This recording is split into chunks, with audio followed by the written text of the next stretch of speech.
Greetings, family, and welcome to the Us Lifting Us Economic Development Cooperative presentation and training. I'm your host, Brother DJ, along with Baba Hekima. Greetings, Baba. How you doing? Doing great, brother. Good to hear your voice again this Thursday. Yes, sir. Yes, sir. Likewise.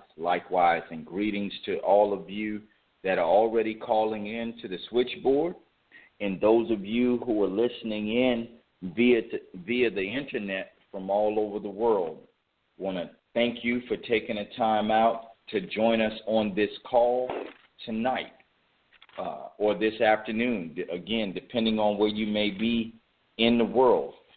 The goals and intent will be outlined in the discussion today, but this is a 2-hour call, family, that we do every Thursday at 9 p.m. Eastern Time in an effort to really familiarize prospective ULU members with our brand of cooperative economics, or what we tend to refer to as family-centered economics. Again, this is a 2-hour radio call, and again, we enjoy for those who are listening to call in and ask questions to us. Ask the tough questions. We don't mind at all.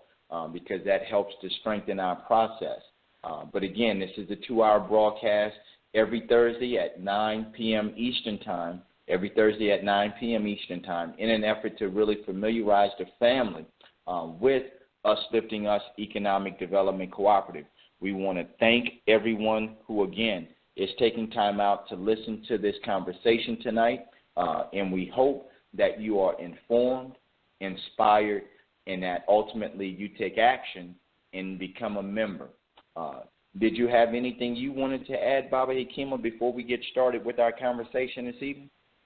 Yes, I would just like to encourage everyone who is listening, if you have not already visited our website and reviewed the top video on our homepage, I want to encourage you to do so.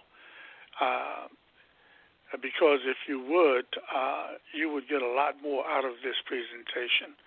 And so if you have not, want to invite you back, but encourage you to look at the 17-minute video that gives a good overview of ULU before you come back to the next call. I'd also like to remind brothers and sisters who are listening that this call is primarily, as Brother DJ indicated a little earlier, for prospective ULU members.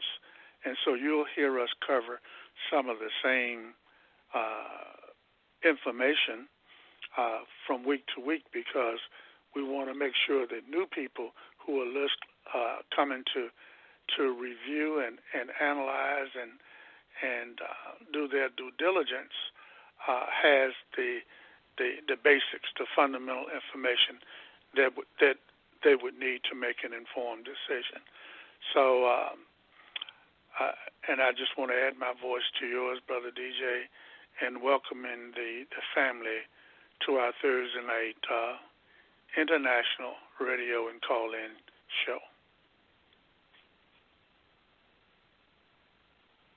Thank you for that, Baba Hekima. And for anyone who may have a question or a comment, you can give us a call at 319-527-6202. Again, that's 319-527-6202.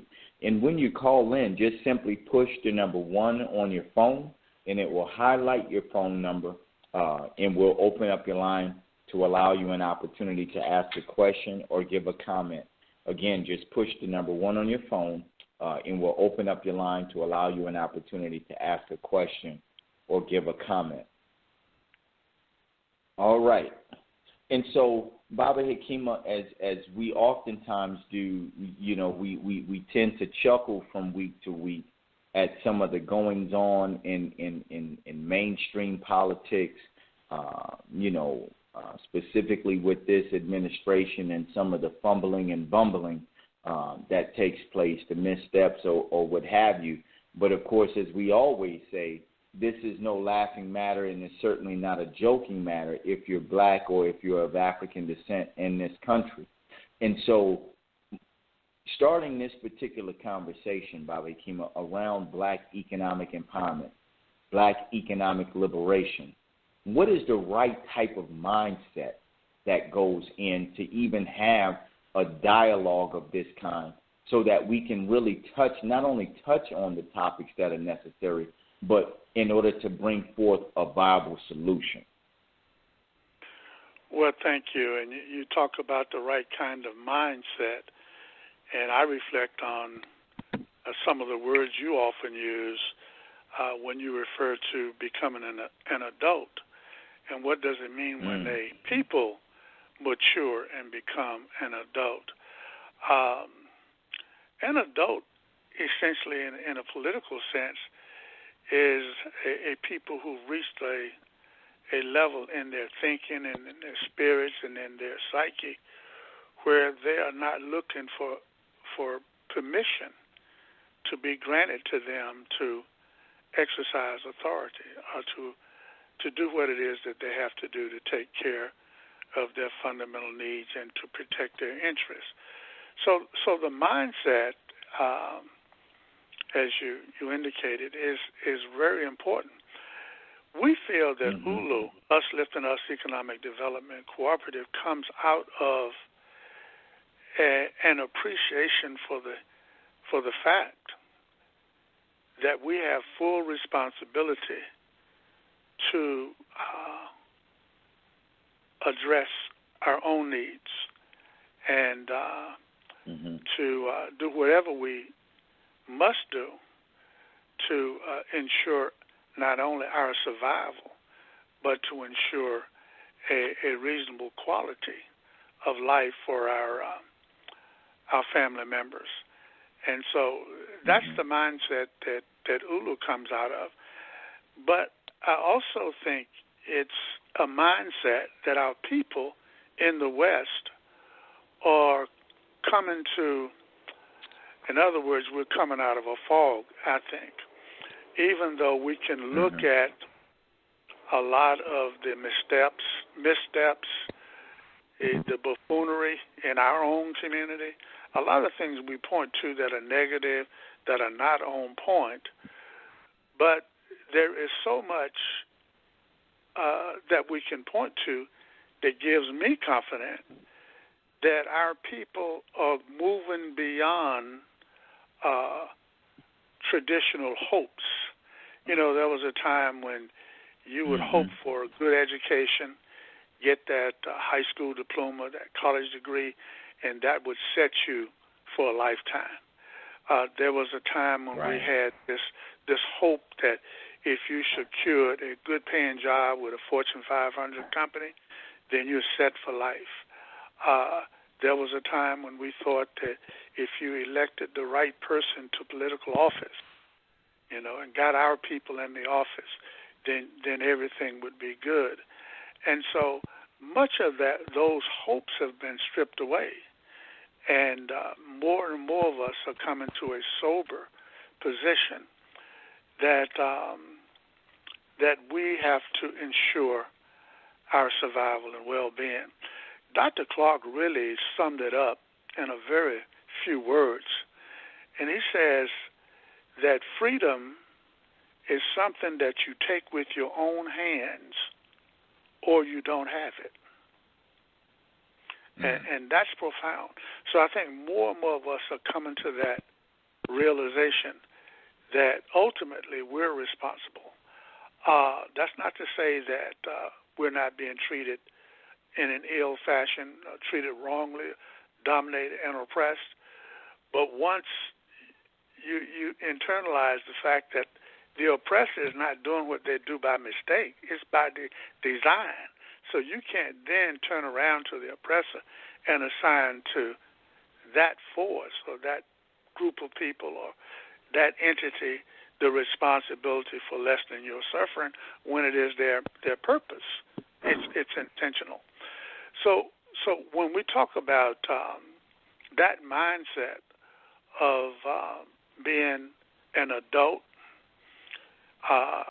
being sovereign, wanting to have authority over your affairs, And when you talk about it in an economic arena, then that attitude, that maturity, in my opinion, requires that you really think hard and think critically and arrive at a conclusion. Are the current economic models sufficient as tools for us to exercise authority and power in the world, or should we be looking at new models, new paradigms, new ways of doing business and commerce? So that mindset not only dictates what we do in almost every arena, but when it comes to economics, and that's the lane us lifting us chooses to stay in, then it calls for an examination of methods, of models, of paradigms, of how do we do business, commerce, such that we don't leave other entities in the driver's seat, that in fact, as we do business in commerce, more and more of it is under our control, under our domain. That's what I would initially say as an answer to that initial question. And thank you for that, Baba Hekima. And so moving forward, once we've established the proper mindset to be able to really, understand the scale and magnitude of not just, what it is that we're looking to do, but what we're looking, what we're up against, so to speak. Walk us through that initial process of us, the initial members, so to speak, sitting down at the table and really crafting this whole thing. Kind of walk us through in a couple of minutes of what all went into, creating the initial formation of ULU, because it's important, for folks that may, become members today. They may not be aware of all of the work that went into laying the foundation of the track, so to speak, and it's still being laid, but there's a lot of work that has already been done. So give us a picture of what that looked like. Mm-hmm. Yeah. We here in Atlanta, and that's the initial group were brothers and sisters right here in Atlanta. Much like what's happening across the country, the focal point of most of our discussions was what we're going to do in terms of garnering economic power, of changing the economic condition and paradigm in our community. And there was a call for brothers and sisters to come together and have a focused discussion. There's an institution in Atlanta called the African Community Centers for Unity and Self-Determination. It's been around since 2003. It continues to exist. And so when that call went out, then we were to come to the offices of the African Community Centers and continue to start and continue to deliberate.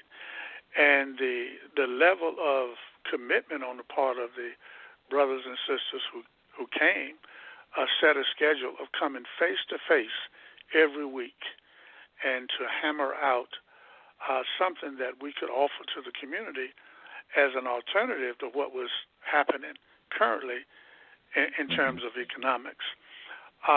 We just started searching on the internet, interviewing individuals who were already involved in alternative economic models, looking at what was happening not only in America but globally. And so as we were discussing, we were writing.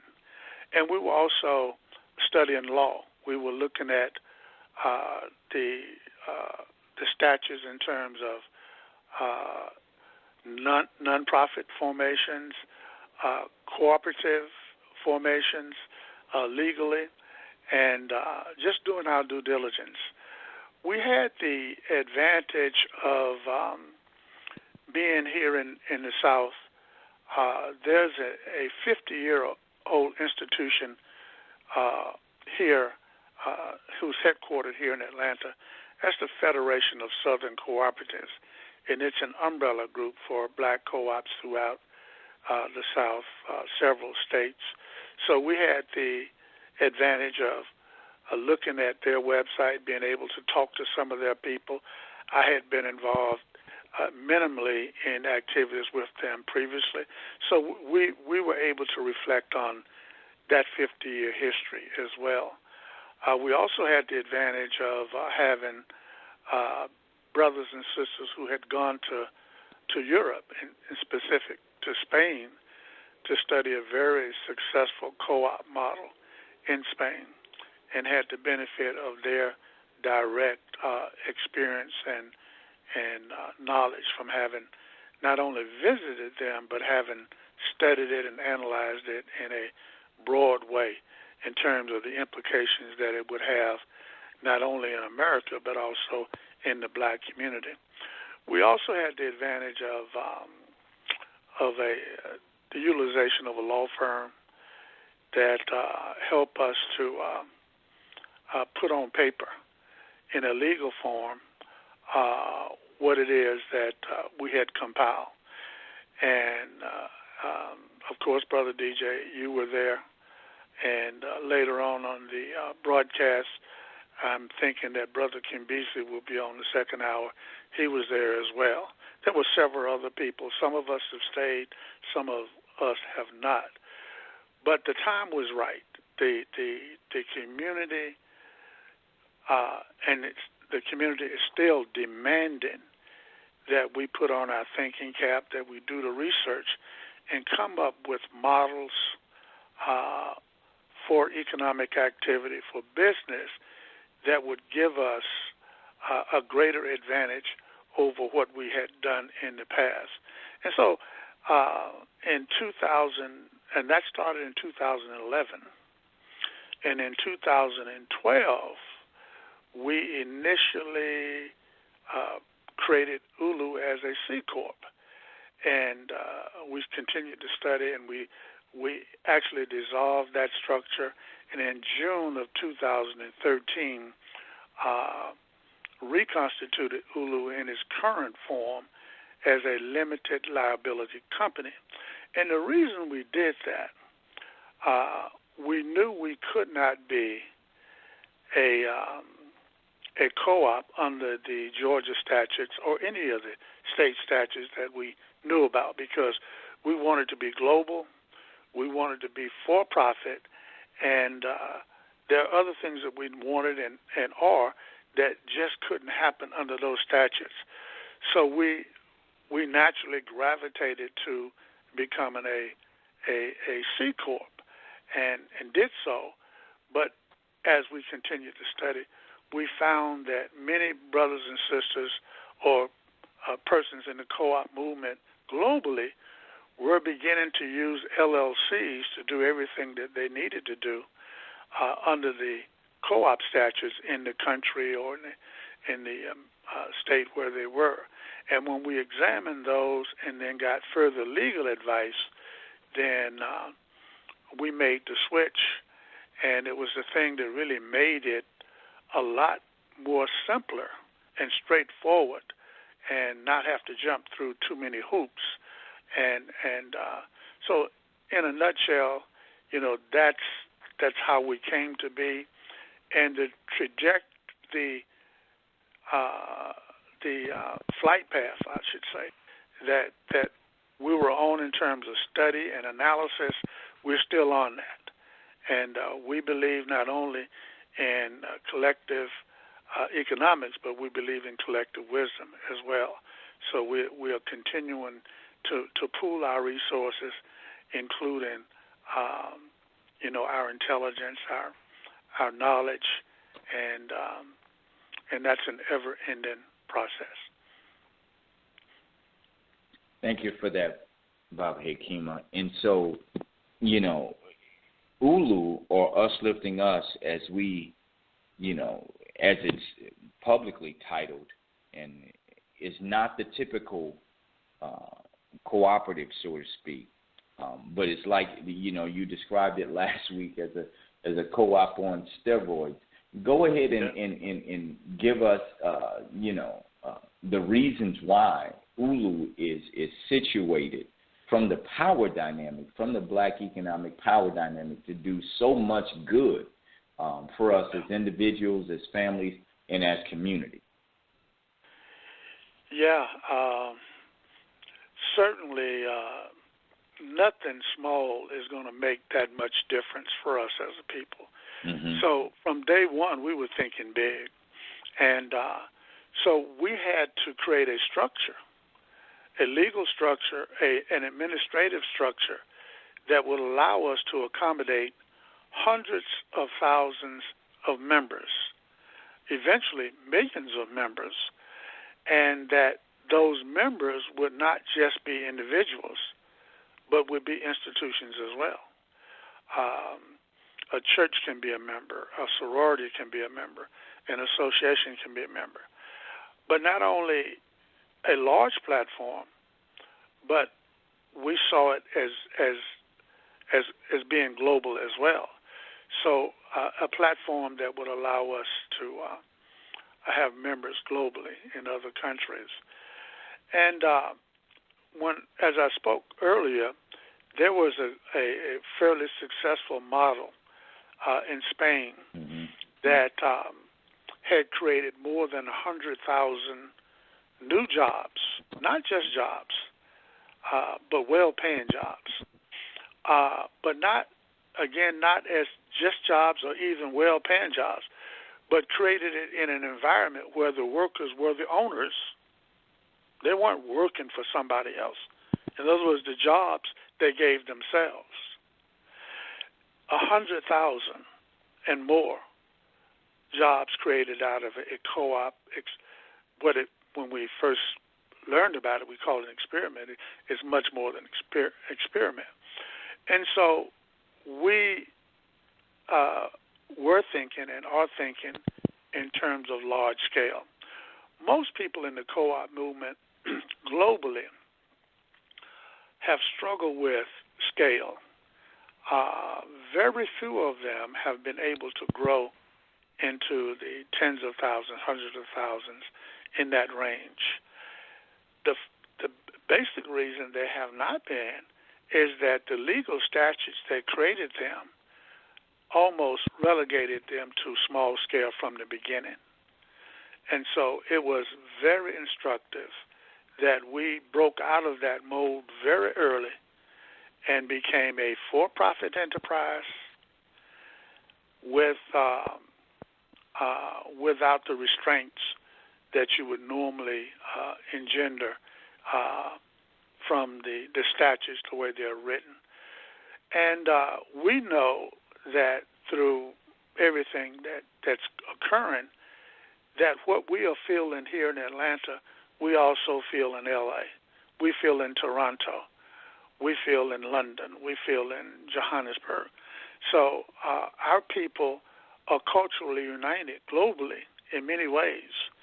And so we wanted our economic model to have the capacity to build bridges of not only cultural exchange, but of commerce from community to community in this country and beyond. One of the things, I guess, that'll cap it in terms of large scale is that in our presentation, our 17-minute presentation on our website, we have benchmarks. In stage one, it's a number of members that we want to reach. In stage two, it's a certain amount of money, capital we want to accumulate. But in stage three, it's a very ambitious goal. And we wanted to create an economic infrastructure, a platform that would give ULU the capacity to capture and direct 1/2 of 1% of the more than $1 billion, 1/2 of 1% of more than $1 trillion a year that pass through our fingers. And at that level, 0.5%, if we were successful, and we have every confident that we will be successful, it would mean that our business model would be handling in excess of $5 billion a year in gross revenue. Now, mind you, the co-op that we referred to in Spain does twice or three times that, at some point, $20 billion in climbing, and some of the co-ops in Italy, similarly. So it wasn't a huge goal, but when you look at it compared to what we've done traditionally in our community, to set out to be a $5 billion a year enterprise as a co-op, a black co-op, that's ambitious. But the other thing is that we also said in that objective that if we were able to realize a 1% net profit after all expenses, including charity and endowment, we would be in a position to return $50 million a year back to our owners, our member owners. And so when we think about scale, and that begins to talk about how big we were thinking. And I say begin because we're talking about 0.5%.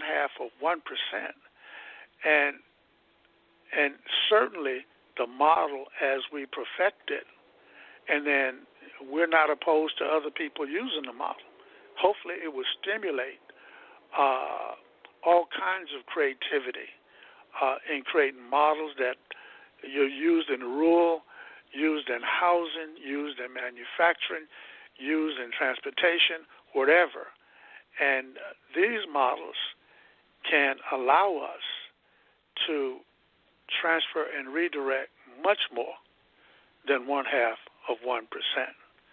So that speaks to the scale. You may have more to add to that as well. And again, thank you for throwing that slightly to me. I would say, I would simply add that, the analogy of ULU on steroids is very appropriate because, again, you spoke to the for-profit nature of ULU, which is not typical in most co-ops. The fact that it's incorporated as a for-profit limited liability company, which gives us immediate global reach, among Africans. So all you have to do is be a person of African descent, of black African descent, and you automatically qualify for membership anywhere around the world. And so that immediately, creates the sense of scale, in magnitude, and the global ambition that ULU has. So it doesn't take long, just a cursory glance at this economic formation for one to really walk away with a clear understanding that we mean business. We mean business. And so, and we're open for business at the end of the day as well to continue to build, our membership so that it can become the world-class organization that we intend for it to be. And so, again, family, if you have a question for either myself or Baba Hekima, you can give us a call at 319-527-6202. That's 319-527-6202. Baba Hekima, there's a lot of talk about the more than $1 trillion. We're going to kind of bring it into the continental United States just a little bit and to, again, give us a sense of scale and magnitude of just the enormity of the wealth that we're dealing with and talking about here in this country. But there's a lot of talk about the more than $1 trillion that flows through our hand every year as people of African descent in America. Give us a sense, because you may know a few millionaires here and there, and may have touched some thousands or perhaps even some millions. But give us a sense of what $1 trillion looks like. We know that it's a lot of money, but give us a sense of what that really means in a way that we can get it. Yes, and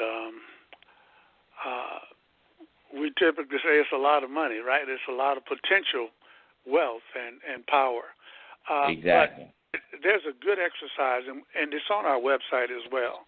So I'm essentially repeating an exercise that is dramatically demonstrated on our website. So for each of us, if we would just imagine in our minds someone placing $1 million in front of us right now, 1 million, and then imagine that person or that entity coming back an hour from now and placing another $1 million in front of you, and that process took place all day, again at the rate of $1 million an hour. So it took place all day, but it didn't stop. It took place all week, all month, all year, at the rate of someone putting $1 million an hour in front of you around the clock.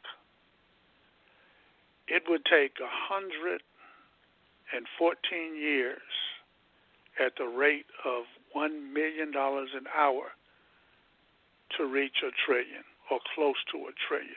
It would actually be 114 years and some months.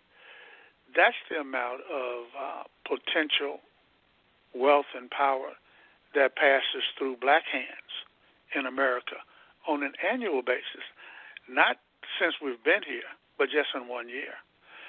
I often say that people who are in a position to experience that kind of is passing through us is in error if in fact is not committing a crime, if that people, especially if they're oppressed and dominated and exploited, if they don't find a way, a sustainable way to divert a part of that flow and dedicate it to the empowerment of the whole people. Typically what we do, we go into business for ourselves, and we have this idea that we're going to become a billionaire on my own and millionaire on my own, and we succeed in many cases in that, but it does not have a mass effect. It does not have a group effect. Minimally it does. Obviously, many of those businesses and enterprises employ us, but it's not like having a pool of money that's owned by a collective and managed by the collective for the purpose of empowering the collective. Now, to match that $1 trillion, then there's an old saying in the country, and it's probably been used in other analogies. It talks about priming the well. In other words, you got to put something in before you can get something out. Those old pumps, you got to put water in before you can get water out. So we know that to fund any project that would allow us on a consistent basis to operate a method, a system, a dynamic process that harnesses or captures and redirects that flow that goes through our fingers, we're going to have to fund that apparatus. And essentially the apparatus is hundreds and eventually thousands of for-profit businesses that we own as a collective. And those businesses tap into that flow and allow us to bring some of the revenue back and place it in a common a group fund or reservoir to aid us. But the point I want to make is that in ULU, membership is $50, $50 per year. But as a member, members also have the opportunity to acquire equity in the company and qualify for profit sharing. A unit of ownership in ULU is $1,000. So when a member's equity account reaches $1,000, they are issued a certificate of ownership, and that's the first requirement of positioning that owner for profit sharing. And it can be rewarding, but there's no limit. And so a member can acquire 2 units, 5 units, 10 units, however they want to. But the reason I want to bring up the units, because I want to deal with another scale. For every 1,000 units of ULU membership acquired by our members, that's $1 million. And a lot of times it eludes us.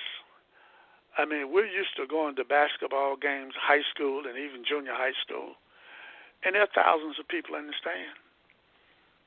So, people come together for various reasons. So 1,000 people with $1,000 each is $1 million. ULU will be able to do that over and over and over again. Ultimately, we want to have at least 1 million units secured by our members. 1 million units secured is $1 billion. Now, that's not a lot of money, but it's sufficient to start the process when you're not giving the money away. When you are, in fact, creating dynamic processes that create jobs, that stimulate the economics of the local community, gives to charity, but also rewards the members. So each of these entities, co-op, or what we call secondary co-ops in ULU, these businesses, for-profit co-op businesses, will have a life of their own. And much as you would, there's an analogy. J. Paul Getty, which is in this country one of the richest men in the American culture, an oil man. And the common view is that Getty had these oil wells that were producing hundreds of barrels of oil a day, just gushing. Well, that wasn't his model. His model was to own thousands of oil wells.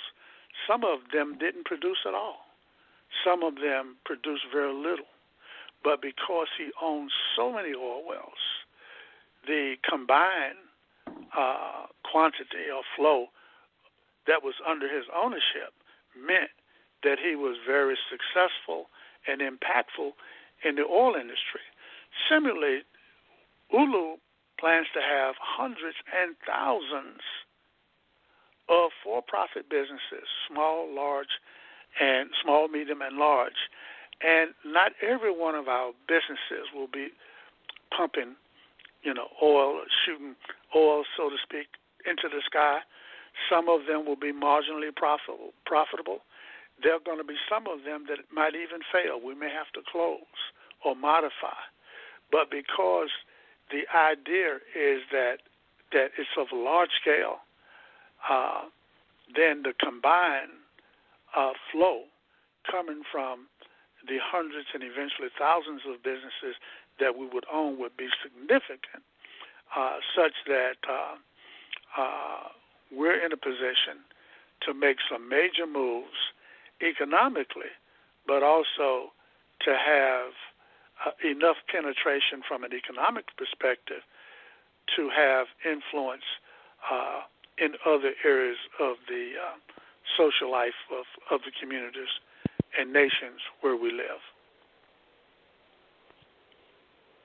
Thank you again, Baba Hekima. And again, family, if you have a question, at any time you can give us a call at 319-527-6202. Again, that's 319-527-6202.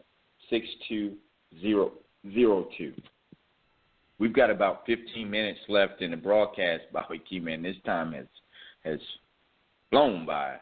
I mean, yeah. It seems like just 5 minutes ago we were logging on. But again, yeah, I know, right? But yeah. again, for those who may be listening for the first time or for the first few times and really need to understand clearly what ULU is about. We always say that ULU represents a new day, a paradigm shift. Give us a sense of the types of brothers and sisters that we already have in our formation. What's their background? What's their, what are their occupations? Give us a sense of the different walks of life that we as Zulu members come from, and what it is that we're charged with at the end of the day, that we may be able to offer that charge, to brothers and sisters who are listening, those folks of influence among us. Yeah, thank you for that. I would ask brothers and sisters to, again, point to our website. There are two buttons or links on our website. One of them is endorsers. From our homepage on the menu bar, click endorsers and look down the list of brothers and sisters that have endorsed our 10-point appeal and plan, which is our kind of our basic plan. And then right next to that, there's a tab that says members/owners. That list is fairly accurate. There are only 2 people who have declined to be listed. Everyone else in the family has agreed to be listed. And so you have 415 or so members that are listed there. There may be 2 or 3 that we haven't put up yet. But when you go through that list, I would encourage people just to skim through it. You'll see on some lines we'll see you'll know that it's a married couple. And on some lines you'll know, obviously it's an individual. But then you'll bump into a co-op, and you'll bump into an LLC, or you'll bump into an association with many people involved in the association. So, and it's varied.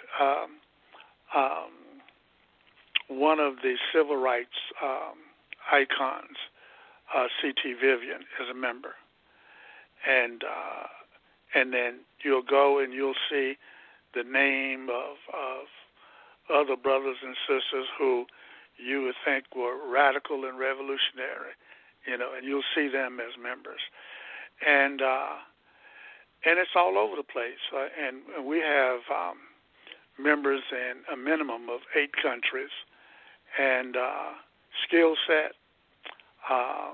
Members have to be of legal age in the country, in the municipality or jurisdiction where they reside. So in some cases that's 18, in most cases it's 18, but in some cases it's 16.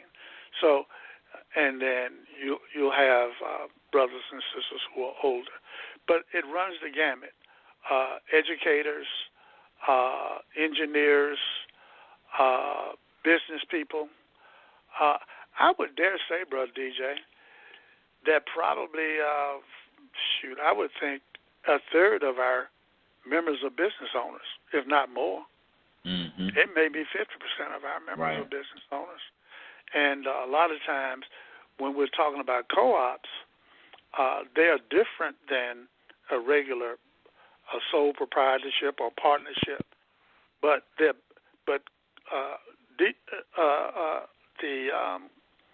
Us Lifting Us as a co-op is a business. And so, but it has the ability to have as members other businesses as well. But it's diversified and very much diversified. As a matter of fact, I would say that because we are very narrow in our focus, ULU is a platform of unity. In other words, you can have brothers and sisters who would fight based on certain other criteria, but who are members in ULU and agree to the platform, the premise, and the work that we have to do. Now, our charge as members, as equal partners in a limited liability company, is to participate in governance and governing the enterprise. We have an annual meeting, and members are encouraged to physically come together face-to-face, where we elect a board of directors, we ratify or approve changes to the basic operating agreement, which is like your bylaws. And as we continue in the future, more and more of our members will be able to participate, because not everyone is physically able to come to our annual meetings.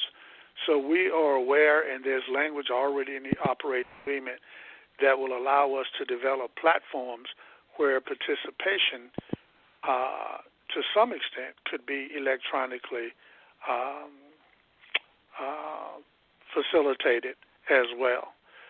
And but all members are also encouraged, highly encouraged, to expose ULU to people in their circle.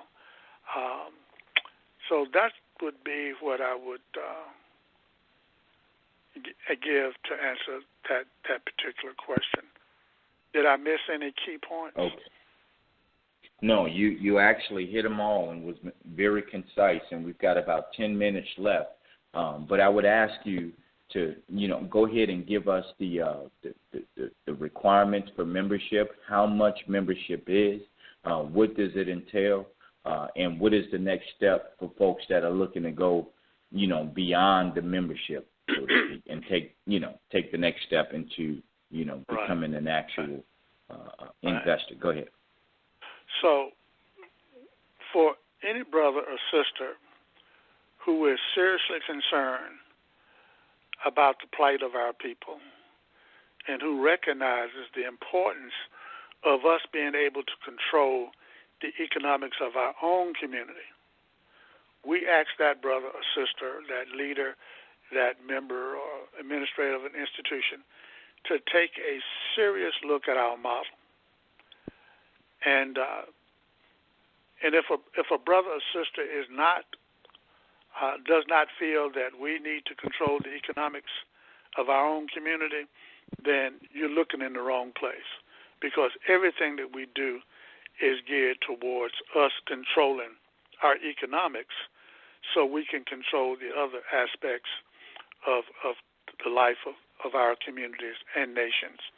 Now, if you meet that criteria, then we ask that you apply for membership. There are three things that happen. You fill out an application. You can do that online, or you can print it out and send it in the mail. And it's a membership application and agreement. It's not just an application. There's certain things that you agree to. One of the things that we want to make clear, well, two things I'll make clear in terms of the agreement. You agree to be governed by the operating agreement. That's a 22-page document that lays out how this organization is to be run. So as a member, as a person applying for membership, you would agree to be bound by that operating agreement. So we're all working off the same sheet of music, so to speak. The other thing is that we ask you to affirm that you are a person of Black African descent. We're not building this for anybody other than ourselves, and we don't apologize for that. And we've gone through the necessary steps and language such that we feel that that can be sustained ongoing. Now, but membership, so once you apply for membership and fill out your membership application agreement, then that's not complete unless you also pay your $50 membership fee. So that's the second thing. The third thing is when those are submitted, then we will actually interview you. We'll do our due diligence to make sure that you're who you say you are. And that's not easy every time, especially with members outside of the country. But to this date, no person has been approved for membership without having gone through a vetting process. And we will even develop the capacity to do it even better later on. But we do that religiously. Now, once a person becomes a member, then we we want to encourage you, if you're able to do so, to acquire equity in the company as quickly as you can, but there's no set time limits, no compulsion to do so. A unit of membership is $1,000. Most of our members do that incrementally. They'll put in, $100 or $50 and whatever. And another unique feature is that our membership is $50 a year, but only the first year is counted as a processing fee. The second year and every year thereafter, that $50 accrues as equity in the company for the member. And then once a person becomes a member, we really encourage and expect that person understands what they have joined. They have joined as a full partner in a business enterprise. And when I say full partner, that person is not in a minimized position. That person can participate on committees. That person can be nominated and run for election and be on the board of directors to give guidance to the overall process. And so that's the essential nature of what it is that we're building. Just recently, we've added our first international or first member that's not based in the U.S. We've added our brother Madike from Senegal to the board, and that seat will be ratified or firmed up at our meeting, our annual members meeting in March. But he's already provisionally functioning on the board of directors. And so members, and it's different. I would gather that some of our brothers and sisters are not used to being asked to participate in the governance of their process. Some of us simply want to get on the bus and take our seats and let somebody else drive. We're asking people to take ownership, and understand that you're an owner and that you have not only an opportunity, but you have responsibility to exercise some authority. And I'm not sure that that's all that we needed to cover, Brother DJ. We got another 5 minutes or so. We've got about. Yeah, I would just say give us a sense of the current projects that we're working on, and give us also a sense of what the grand vision is for ULU, because it's not just to build membership and collect a bunch of money. What are we intended to do with those, human and economic resources?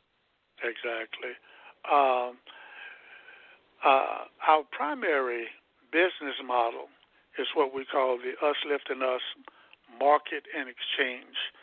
We want to acquire several large edifices large structures on a scale of 150,000 square feet, the size of Home Depot, Lowe's, or Standard Walmart, and divide those up into departments, such as a farmer's market, a large consignment component, weekly auctions, 24-hour commercial kitchens, commercial canneries, coffee roasting,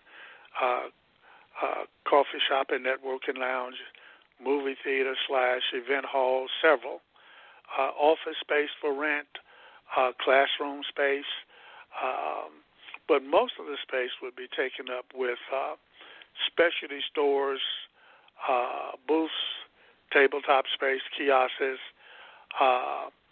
and we envision strategic bulk buying for high-use, price-competitive items. But most of the space would be taken up by brothers and sisters who are already in business, but who've been squeezed out of choice spaces to offer to the community what it is that they have to give. And this would be a platform that young people, old people want to involve themselves in commerce, a first-class, world-class environment, business incubation, education, barter and trade network, credit unions, entertainment. And so we want to build and run several of these as an anchor to what it is that we want to do further in community. And that's our primary business model. We're currently going into that model. We've currently gone into that model, and we've pulled out one of the elements of that bigger model to start on right now, and that's the coffee house and network and lounge. So look forward to hearing more information about Cafe ULU. We're building a website. We'll be selling coffee, T-shirts and mugs and caps and other paraphernalia from our Cafe ULU website. But the heart of our foray into the coffee industry will be coffee houses scattered throughout the country. And these will be places where our members and other brothers and sisters in the community can connect, and depending on the size of the particular coffee house, we may be some activities, but the main thing is we want to feature coffee, tea, and cocoa from our people, foodstuffs from our people, and provide a wholesome atmosphere for us to connect with each other, to build relationships. And the beautiful thing about our coffee houses that are different from any that I know about, we're going to be able to actually say to the community and mean it that you can be a member also. In other words, the community will quickly come to know and feel when they go to Cafe ULU that they're going into a space and doing business with a space that they own. Not every person will have ownership in it, but enough people will so that it's generally known that thousands of people in the community have come together to own this business and to as members of ULU. And so that's where we're currently at. And we're working on that project every day. We're already in a position where the funding is in place. It's just the logistics in terms of the space to build out the license and the permits and all of that that have to be orchestrated on a day-to-day basis. We also have some of our members who are engineers who have come to ULU and presented an opportunity for us to look at critically what could happen in the technology field in terms of producing businesses, but also products, technology products that could be marketed on the open market, the global market. So that's where we are, and we're excited. It's hard work, but it's rewarding as well. So that's where we are. But the vision, of course, as I indicated a good bit ago in this conversation, is to have hundreds and then thousands of individual businesses as a part of our portfolio, not just in coffee, but in retail, in agriculture, in manufacturing, in transportation, in energy, in hospitality, you name it. If it meets a need of our community, it creates jobs, and it has the potential to turn a profit, then we want to be involved. Thank you for that, Baba Hekima, and again, for all of the valuable information about ULU, about Us Lifting Us Economic Development Cooperative. Thank you again for those of you who are listening in. We're going to take a short break, and when we come back on the other side, we'll be joined by 2 additional ULU members who will walk us through our 10-point appeal and plan for the new black economy. Again, we would like to thank Baba Hekima for giving us a wealth of information, so that he can, so that we can continue to stay informed and inspired about our overall process as we continue to build towards the success of this world-class organization. And again, when we come back on the other side, we'll go straight into our 10-point appeal and plan for the new black economy. Stay tuned, family. All right, family, we're back, and we're joined by Sister Nanana and Baba Kimbizi. Greetings. How are you this evening? Greetings. I am doing well, Brother DJ. Doing well, thank you. How are you? I'm well. Good to hear your voice this evening. Greetings, DJ. Greetings, Nanana. Good to hear you, DJ. Enjoyed the first hour. It's good to be on the call. Thank Definitely, you. it was a good great to hear your first voice hour. as well. Mm-hmm. Yes. And so with that being said, family, we're going to turn it over to Sister Nanana and Baba Kimbizi, who will walk us through our 10-point appeal and plan for the new black economy. The floor is yours. All right. Thank you so very much, Brother DJ. And to start the program this evening, I would first of all extend a very warm and sincere welcome to all of our listening audience. We do appreciate you and encourage you to participate.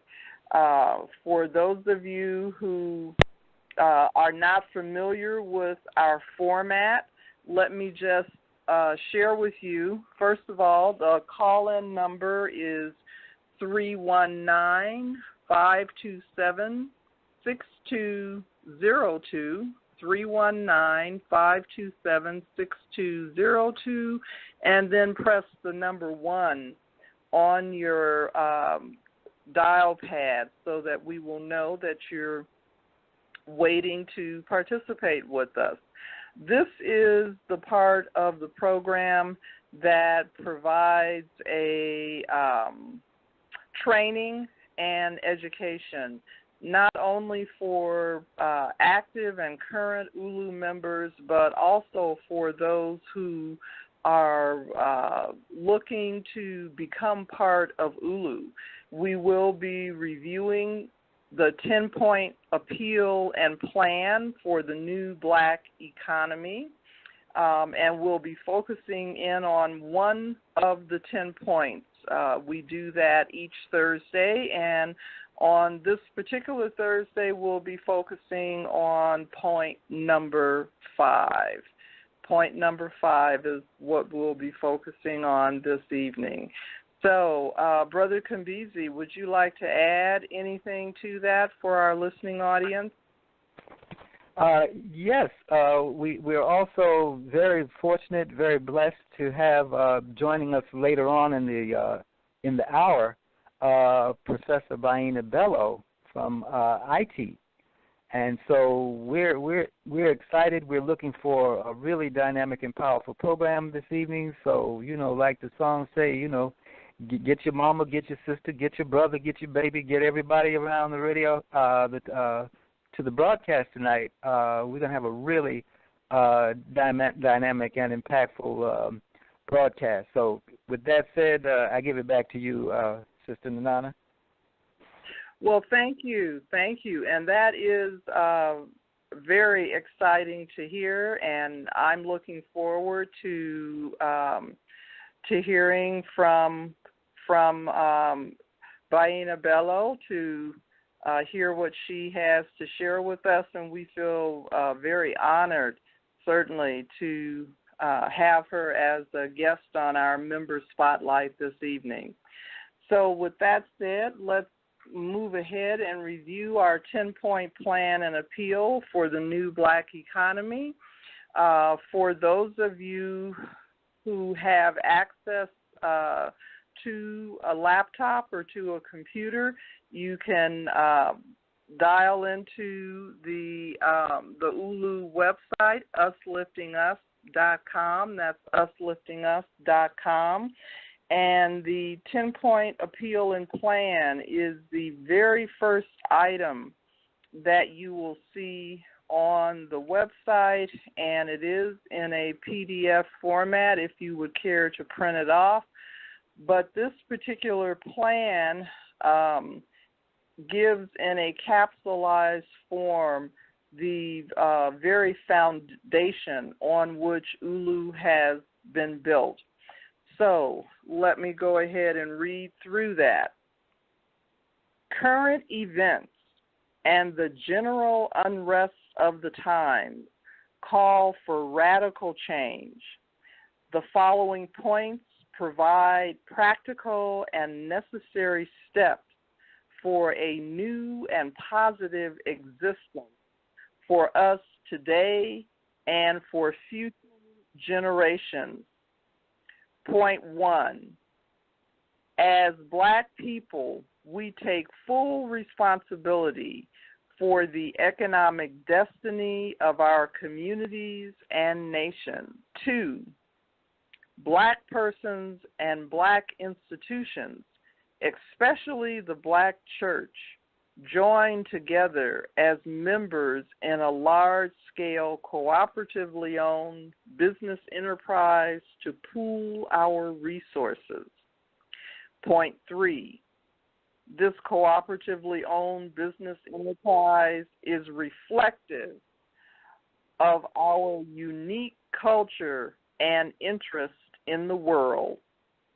Point 4, the governance and legal form of the cooperative accommodate democratic principles. 1 member, 1 vote with elected leadership.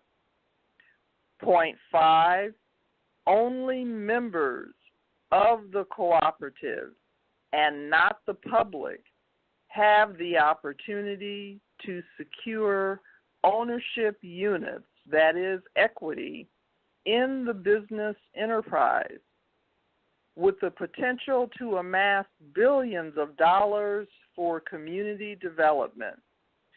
Point 6, the cooperative focuses on opening and operating businesses in local communities that 1, provide needed goods and services, 2, create new jobs, 3, stimulate additional business activity, and 4, yield a fair profit.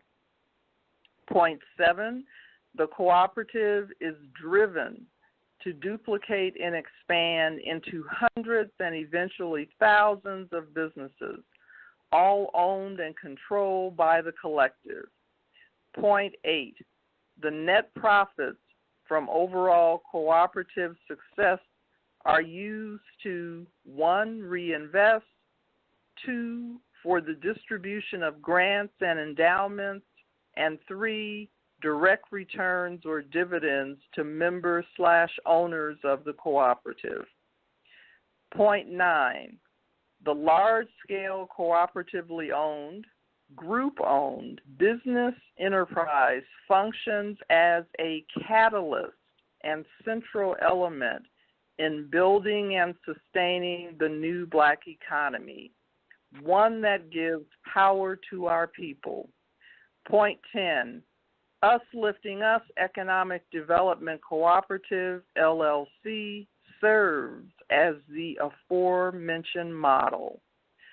Special note, these 10 points form the basis for Black economic empowerment.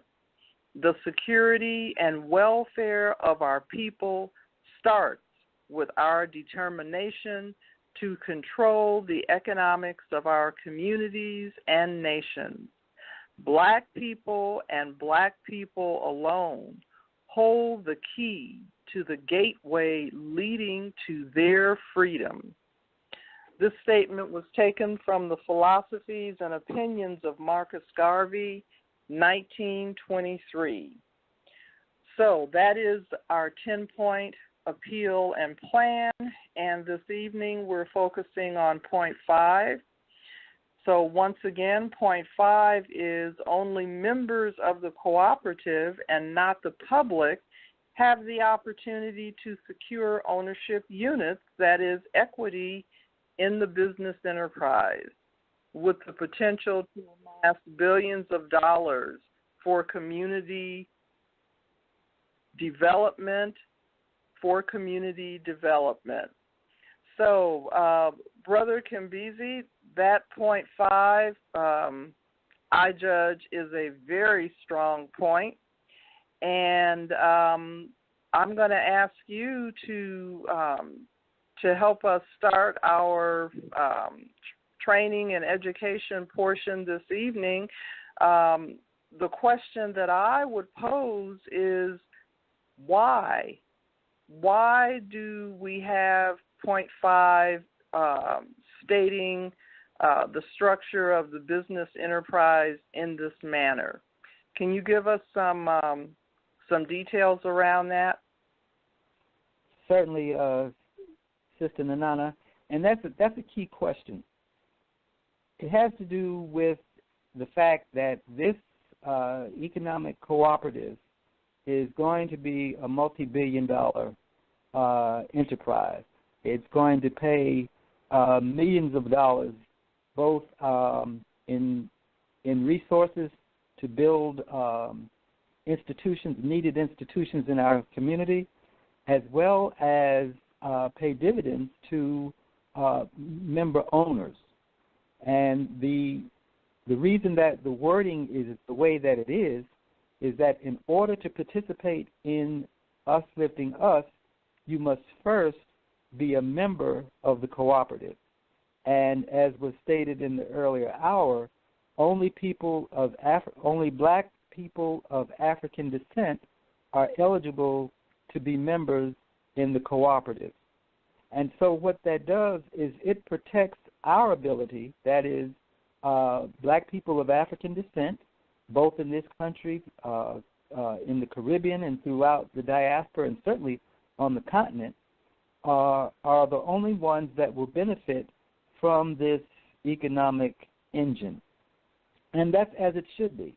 We are financing these business ventures out of our pocket, out of our own pocket, and the purpose of this formation is to empower our people to be able to do for self.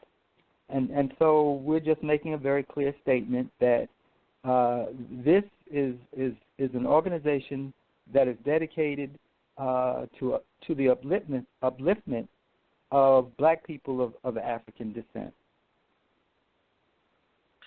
Thank you for your comments on that, Brother Kimbizi. I can really appreciate all that you have shared, and I especially, it really piqued a thought with me when you indicated that 0.5 tells us where our protection is, that this, by structuring in this manner so that only members of our community, that is, people of black African descent, will be able to be members of ULU, that provides us with protection. In other words, we are taking care of ourselves, and by keeping the dollars that are going to be generated, by keeping that within our community, that ensures for future generations that this process and this structure will be able to continue.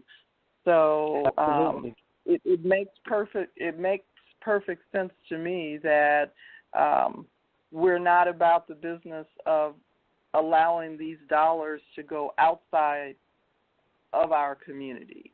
The protection, go ahead. And it's only fitting when we think about it, Sister Nanana, that other communities create business enterprises and institutions that enable them to harness their own economic wealth and to guarantee, and as you say, protect it so that it can be passed forward to future generations. We just have not been in position to do so heretofore.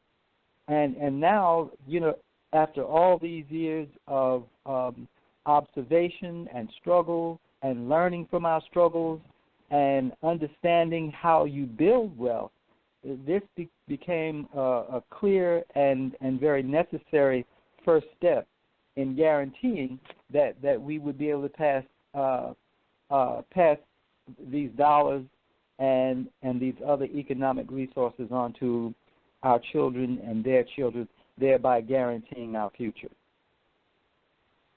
And I agree with you that it has indeed been a tremendous learning process for us to learn the ins and outs of building wealth and to learn about how to protect and take care of ourselves in this manner through an economic means. And that leads me to another point or comment around point 5 that I would ask you to chime in on as well. It really strikes me that point 5 is indicating that we need to take action soon.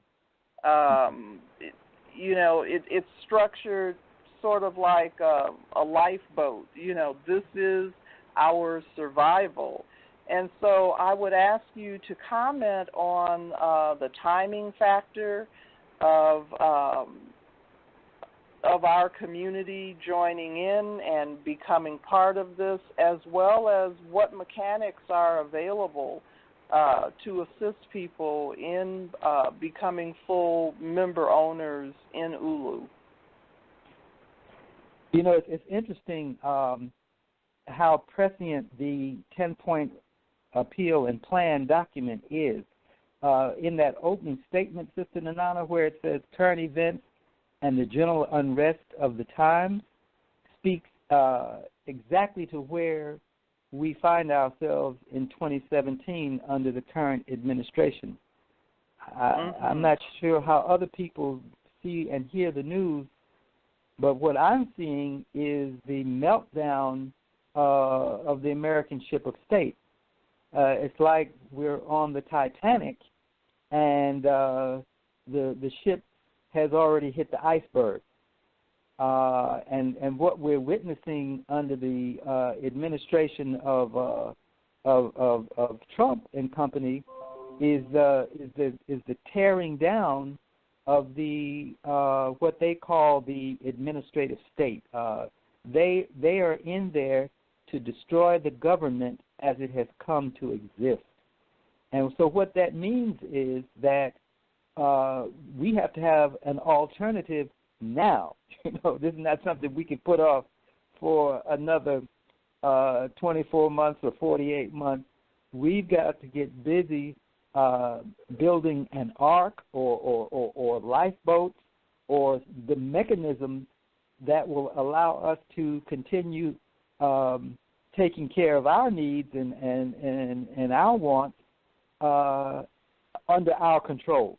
And so we don't find ourselves dependent on institutions that are controlled by others and that are literally being torn down before our eyes. I was born at the beginning of the 1950s, and although I've lived to see a lot of things, I didn't think I would actually see people come, run for office, win the presidency, and then set about the actual destruction of the federal government. But that's exactly what we're witnessing.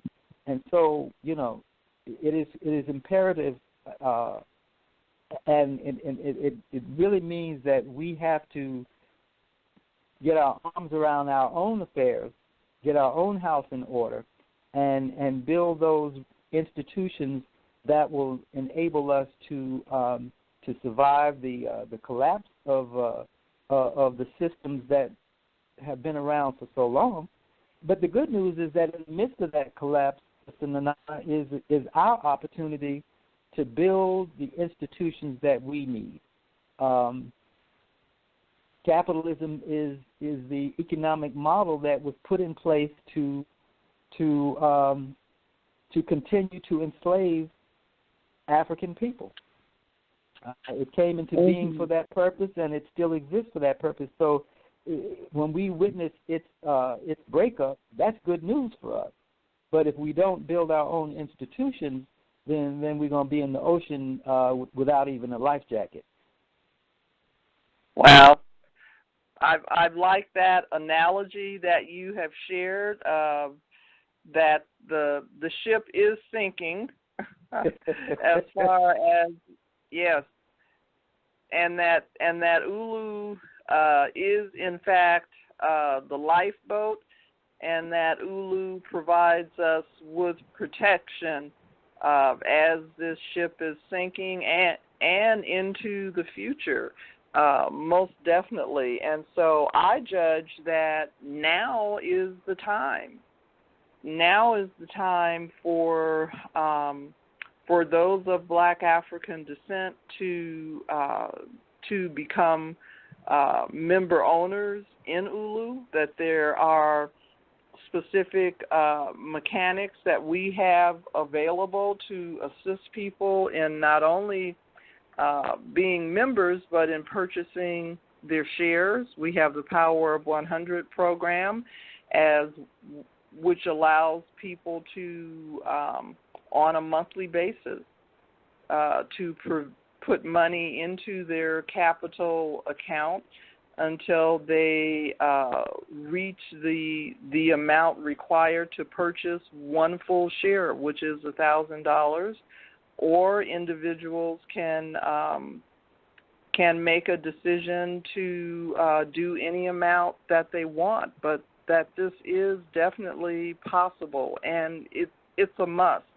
It's something that we either take care of ourselves economically and in other ways, or we go down with the sinking ship. And certainly that's not something we want for ourselves or for the future generations. One other thing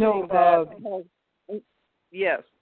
Sister Nana, you do have a caller on hold. Just wanted to let you know. Thank you. One of the I'll say this very quickly, Sister Nana. Not only we're going to build a ship better than the Titanic. That's what Us Lifting Us represents. We are affirming and declaring that we can build a better economic model for not only ourselves and Africans throughout the diaspora and on the continent, but for the entire planet.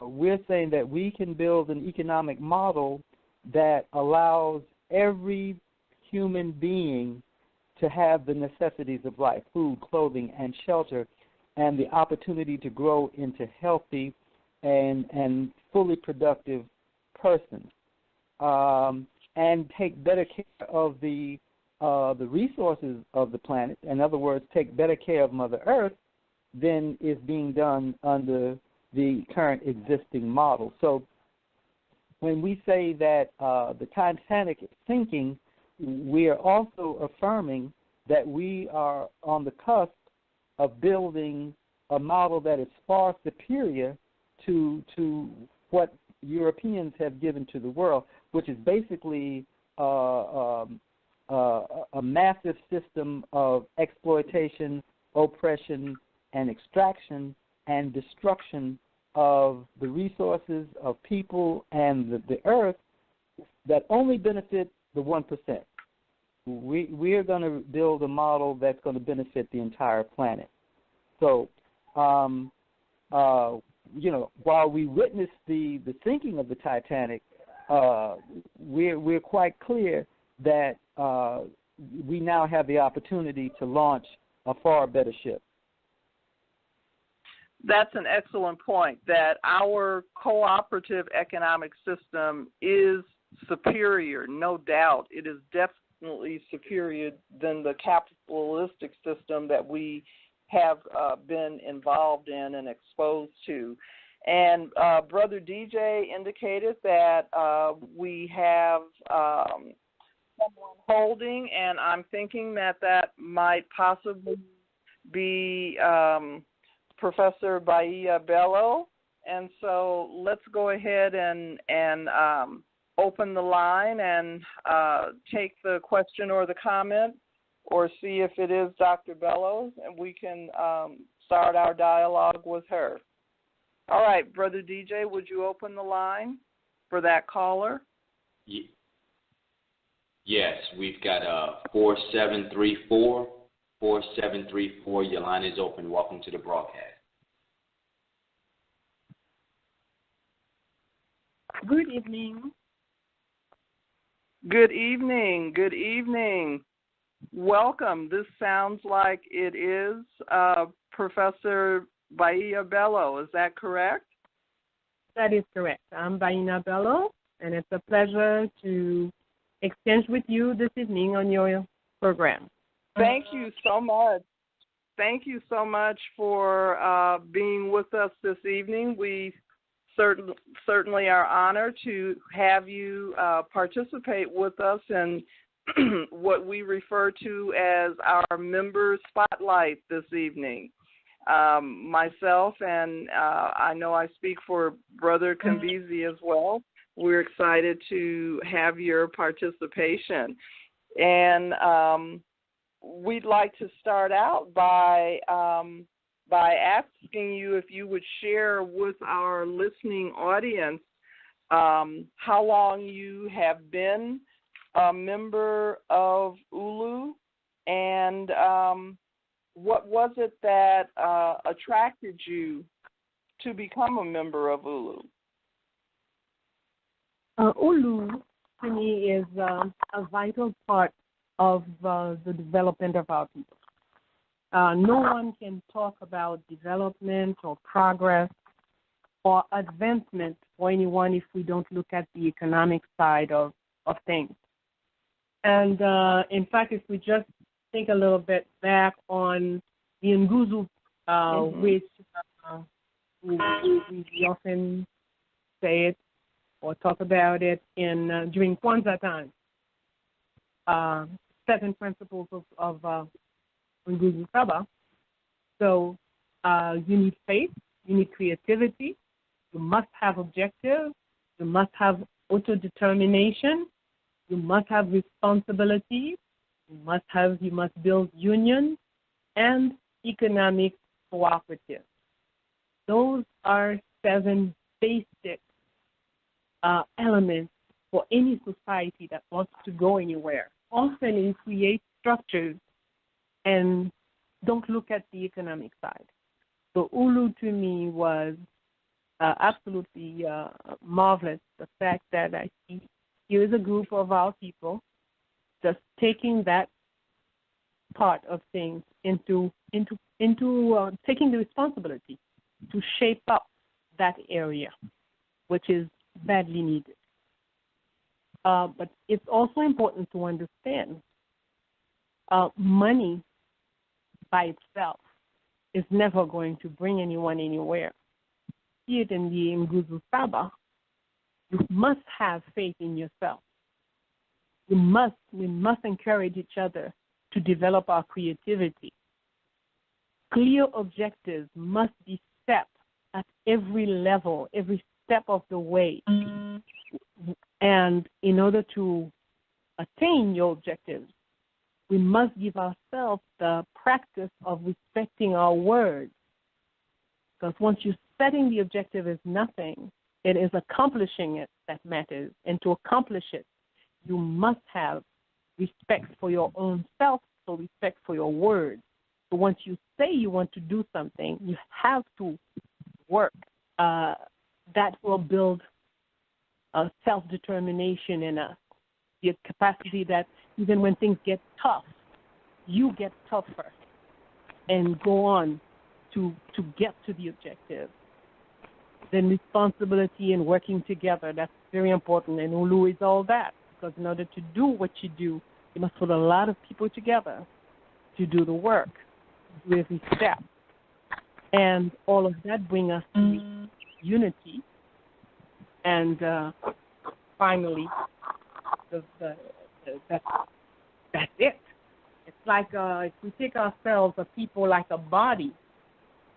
The eye has a work to do. The nose has what it has to do. The heart, the liver, every part is doing their part and doing it in the best way. That's what gives us a healthy body. When one part starts to want to do something else, that's what we call disease. That's what we call sickness. And or when there's one part that's totally inactive. And we have for a long time, like I said, the last time we talked big time about with people like Garvey, looked at the entire picture and took in the economic part. But we must remember, a people is like a body. We must not let any part out, not doing anything. While dealing with money, we must always be building the character of the people who deal with money, so the money program will always stay in place. If we're doing education, we have to deal with the character, the ability. We have to look at the spirituality. All of it is important. Each have its role to play in everything that we do. And that's why we look at our own spirituality, we will see that there is a spirituality to economics. There is specific forces, even though certain people may call them divinities, but in fact, principles and forces, we call it loi in Voodoo. And there are laws, principles that you must respect in order for this to happen. So we see all this in the 2 years that we have been reading and working and learning about what is faith. Dr. Bello, your voice seems to be fading a little bit. I'm wondering if your phone is operating correctly. Okay, how is it now? Yes, that is a little better. Thank you. Yes, and thank you for sharing those comments with us, particularly around the spirituality and the connection that has with economics. I can certainly appreciate that, and that is a vital piece to understand going forward, that it's not just a hard issue of dollars and cents, but there needs to be integrity and standards. And in ULU, we certainly recognize that, and that's how we're moving forward. So, Brother Kambizi, I'm going to pass this over to you and ask you if you have a question or a comment that you'd like to put forth to Dr. Bello. I certainly do. And Dr. Bello, your comment reminded me of Dr. Mwalimu Julius Nyere's work, where he talked about Ujamaa, as you referenced when you mentioned the Nguzo Saba, and that Ujamaa, at the root of that, was familyhood.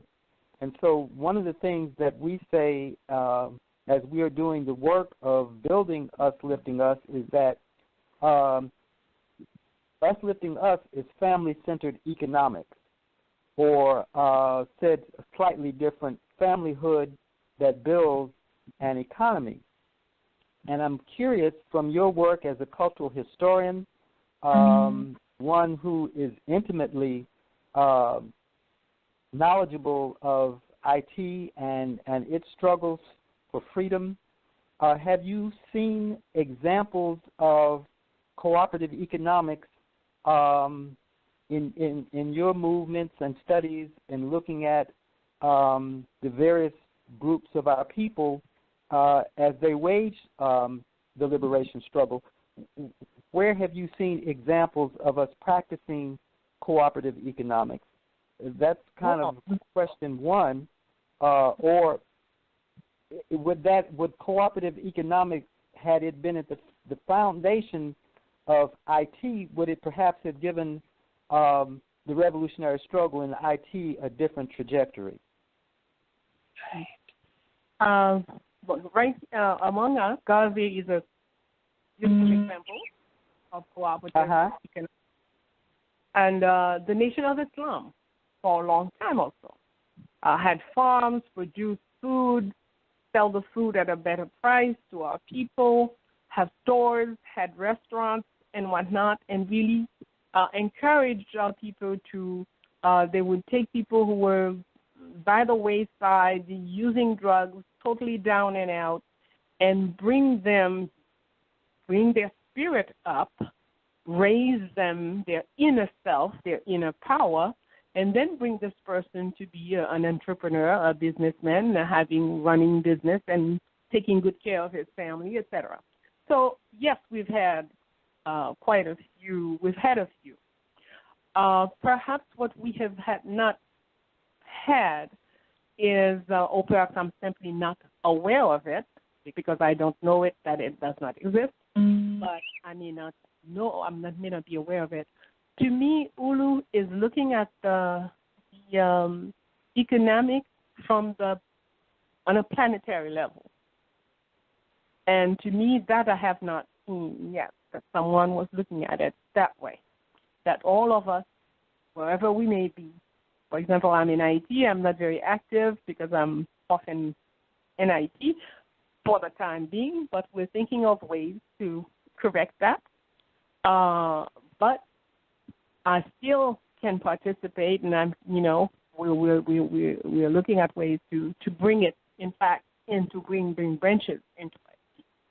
So it's open to all of us, wherever we may be. What I see is maybe perhaps I'm not inside enough. I don't know what the training is like.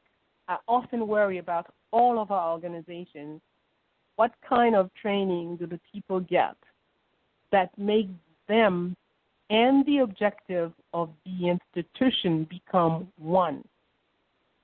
And I will never cease to repeat that the Nguvu Saba does give us, establish the principles for us.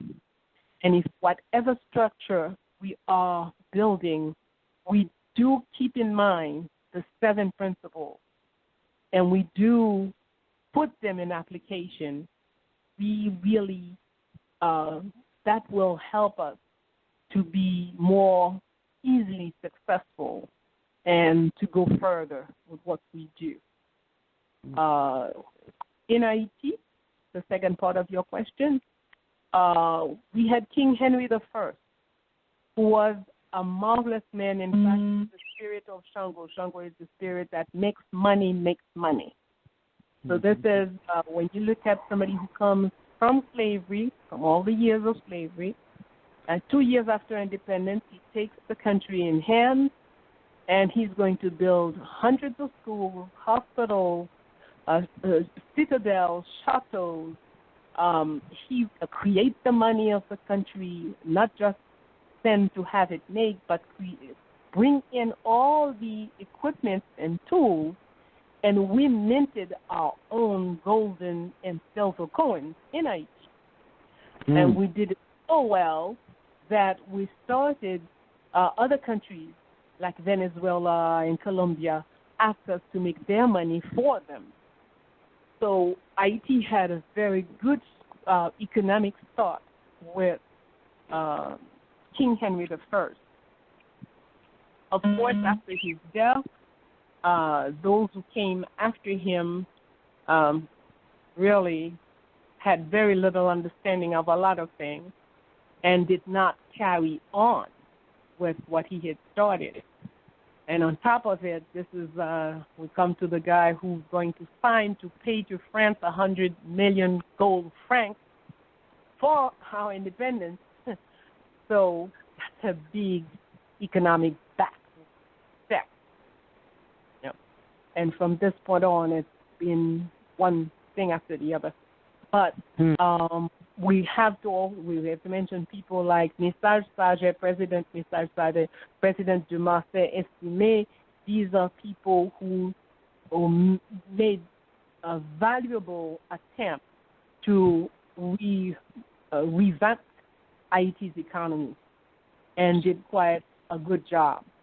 But again, each time, enemy is not far to bring these advancements to a halt, to kill or poison the head of state who's working on the behalf of the people, and then put some puppet in place to carry on their work. So, but there's been several valid attempts in Haiti to structure an economy that would be in the interest of the collective, rather than what we have now, which is an economy for the benefit of the few while slaughtering the many. Mm-hmm. Well, definitely the explanation and the information that you have provided gives a wealth of understanding, not only to the situation that is current in Haiti, but also to similar circumstances that have happened all around the globe to people of Black African descent repeatedly over and over again. And so, looking at cooperative economics from a global standpoint is something that ULU has started taking strides in doing.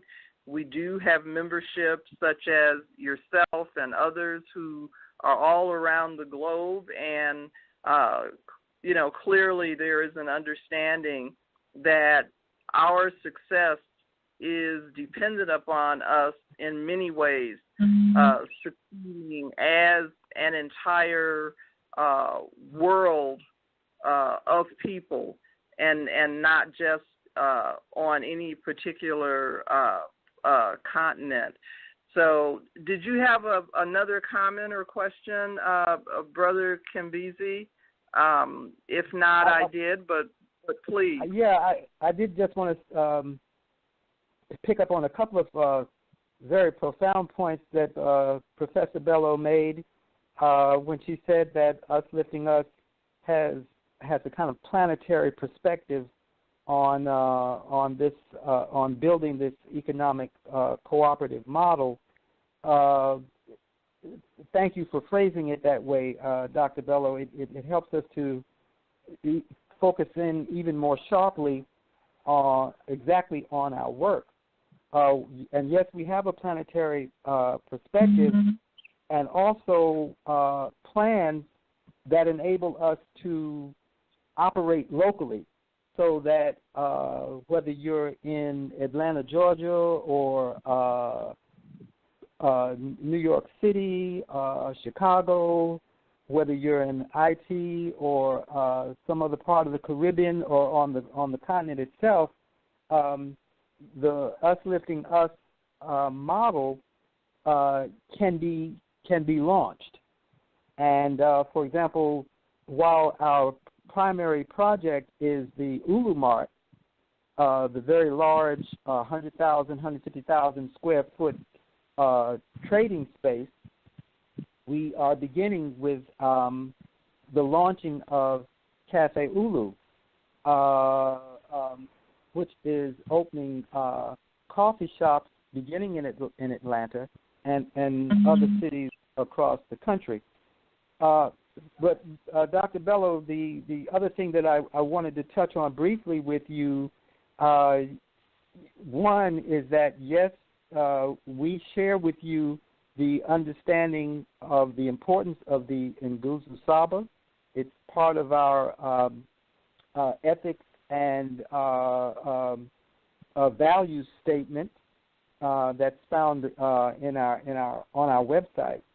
And I thank you for bringing that to the forefront. And your point about the training, how important the training is so that we can marry the theory with actually being able to accomplish our objectives. So as a master teacher and one who has developed your own school, what key points would you share with us to help us understand the training function and to make sure that we've covered all of our bases?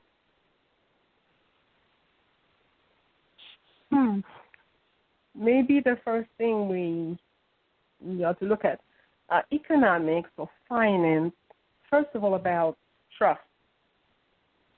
It's because people trust. A bank exists. Why? Because people trust those who open it and bring their money to the bank. So any structure that we create that involves money, then trust is the vital element in that structure. So people must be trained to, first of all, being the word I could never repeat it enough, that your word be bond.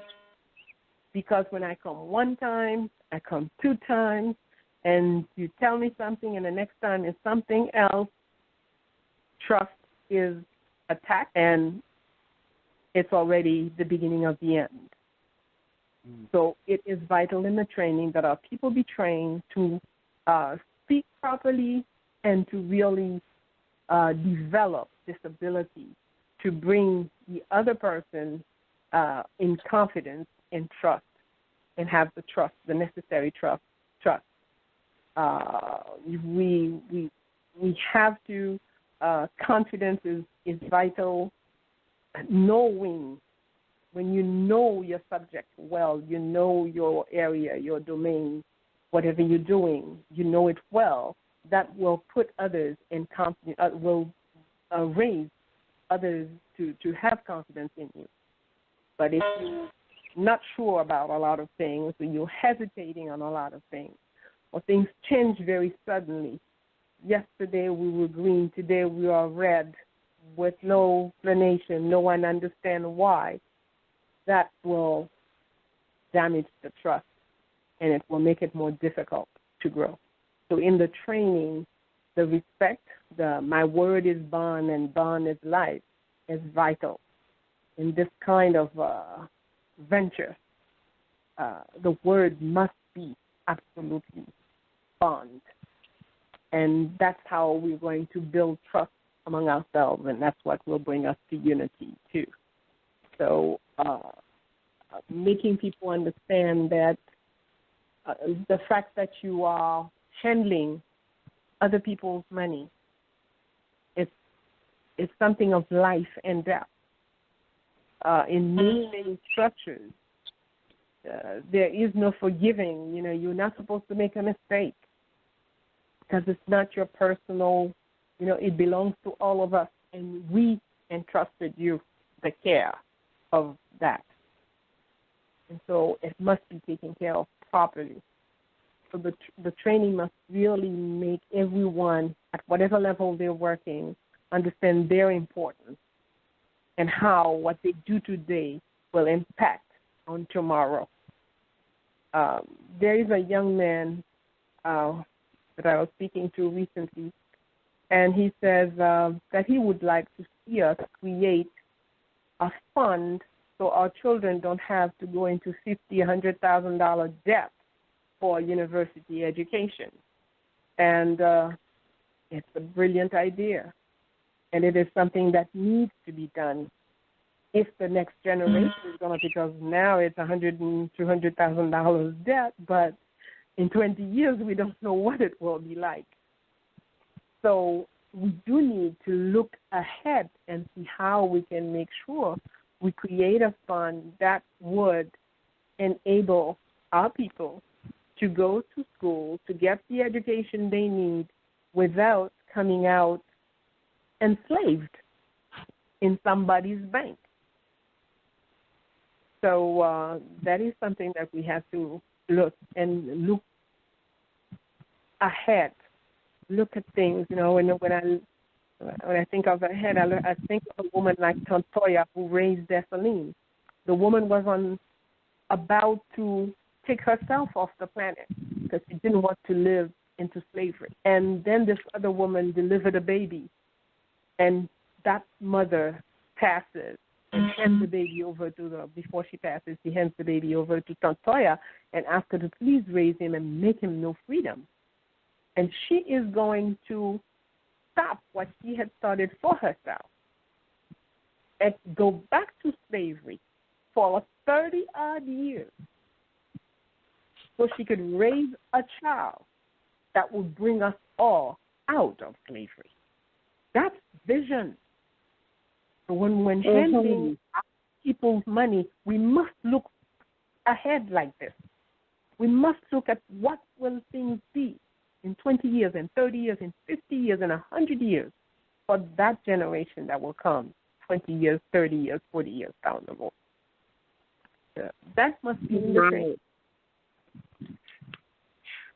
Well, thank you so very, very much for those words of wisdom, Dr. Bello. We certainly appreciate them, and we appreciate you and are honored to have had this opportunity to speak with you. And we've got about 4 minutes, maybe 5 minutes left in our program. Is there anything that you would like to share, Brother Kambezi, as we prepare to close? Only to echo what you just said, Sister Nanana.